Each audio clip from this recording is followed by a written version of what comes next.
Saudi আরবের গ্রীষ্মকালীন রাজধানী পাহাড় পর্বত বেষ্টিত তাইফ শহরটি নিয়ে ইসলামের ইতিহাসেও বর্ণনা রয়েছে। শহরটিতে চলছে মাসব্যাপী বাণিজ্য মেলা। তাইফ গভর্নরের উদ্যোগে আয়োজিত এই বাণিজ্য মেলায় বিশ্বের 50টিরও বেশি দেশ নিজ নিজ দেশের পণ্য নিয়ে অংশ নিলেও নেয়নি বাংলাদেশের অংশগ্রহণ। এ নিয়ে হতাশা প্রকাশ করেছেন প্রবাসী বাংলাদেশিরা। তাইফ থেকে আরও জানাচ্ছেন এমওয়াই আলাউদ্দিন।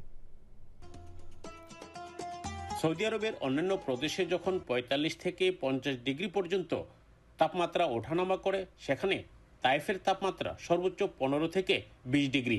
এছাড়া জুলাই থেকে সেপ্টেম্বর পর্যন্ত সৌদি আরবে স্কুল কলেজের সাধারণ ছুটি থাকা, আবহাওয়া অনুকূলে থাকায় বিভিন্ন প্রদেশ থেকে স্থানীয় নাগরিক ছাড়াও বিপুল সংখ্যক বিদেশিরা ভিড় করছেন শহরটিতে।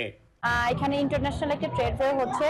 বিভিন্ন দেশের international countries like Pakistan, India, turkey, Yemen, so বিভিন্ন দেশের স্টল এখানে আছে। আপনার এখানে বিভিন্ন দেশের ব্র্যান্ডের জিনিসগুলো পাওয়া যায়। কালচারাল প্রোগ্রামগুলো দেখতে পাচ্ছি। এখানকার ওয়েদারটা খুবই নাইস একটা ওয়েদার, তো যে আসবে এখানে খুবই এনজয় করবে। তাইফের আবহাওয়া ও সৌন্দর্য উপভোগ করতে আসা বিদেশিদের কাছে আরবের ইতিহাস, ঐতিহ্য, কৃষ্টি, কালচার তুলে ধরা ও শহরটিতে ব্যবসা বাণিজ্য আকৃষ্ট করার লক্ষ্যে তাইফের গভর্নরের উদ্যোগে আয়োজন করা হয়েছে মাসব্যাপী বাণিজ্য মেলা, যেখানে চায়না, আফ্রিকা, পাকিস্তান, ভারত সহ বিশ্বের অর্ধশতাধিক দেশ তাদের ঐতিহ্যবাহী পণ্য আরবদের কাছে তুলে ধরলেও নেই বাংলাদেশের অংশগ্রহণ। অনেক বাংলাদেশ এখানে কাজকর্ম করে নিজস্ব উদ্যোগে, কিন্তু আমাদের নিজস্ব কোনো স্টল নাই। এটা আমাদের একটা দুঃখ মনের মধ্যে। তাইফের এই বাণিজ্য মেলায় বাংলাদেশের অংশগ্রহণ না থাকায় হতাশার কথা জানিয়েছেন তাইফ প্রবাসী বাংলাদেশি কমিউনিটির নেতৃবৃন্দ।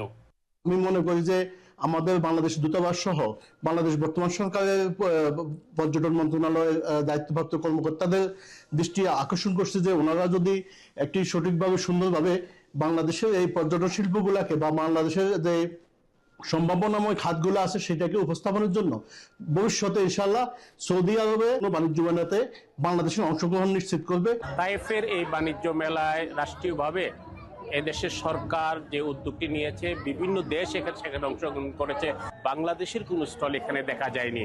এবং এই দেশের বাণিজ্য মন্ত্রণালয় বাংলাদেশের বাণিজ্য মন্ত্রণালয়ের সাথে যৌথভাবে আগামী বাণিজ্য মেলায় যাতে বাংলাদেশের স্টল থাকে এমনটাই দাবি জানিয়েছেন তাইফ প্রবাসী বাংলাদেশিরা। তাইফের বাণিজ্য মেলা থেকে এমওয়াই আলাউদ্দিন, চ্যানেল আই।